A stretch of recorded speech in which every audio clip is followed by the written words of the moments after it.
నేను ఇక్కడికొచ్చిన స్టార్టింగ్ నుంచి నందు అనేటాయన పరిచయం నాకు. అంటే మా ఫ్రెండ్స్ చాలామంది అతని దగ్గర ట్రైనింగ్ తీసుకొని వచ్చిర్రు. చాలామంది చెప్పిర్రు కూడా అతని గురించి. స్ట్రెంథనింగ్ ఎప్పుడు చేయాలి, రన్నింగ్ చేయడానికి ముఖ్య కారణాలేంటి, మనం ఫుడ్ ఏం తీసుకోవాలి, అన్నీ క్లియర్గా ఎక్స్ప్లెయిన్ చేసి దానికి కావాల్సింది అదంతా రావాలంటే కంపల్సరీ ఒక నాలెడ్జ్ ఉండాలి. చాలా ట్రైనింగ్ సెంటర్స్ నాలెడ్జ్ ఉండదు, రన్నింగ్ అని చేపిస్తూ ఉంటారు. నేను వచ్చి చూసినదైతే పర్టికులర్గా ఈయన దగ్గర కొంచెం ఆ క్వాలిటీ అనేది చాలా ఉంటుంది రన్నింగ్లో.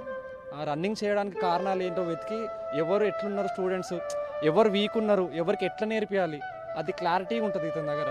చాలా బాగా ఇస్తారు ట్రైనింగ్ అయితే, నేను కూడా చూసినాను. అండ్ దానికి ఎగ్జాంపుల్ ఇంకా వచ్చిన స్టూడెంట్సే చెప్పిన 300-350 మెంబర్స్ పార్టిసిపేట్ చేస్తే 250 మెంబర్స్ వరకు కూడా క్వాలిఫై అవుతున్నారు. అండ్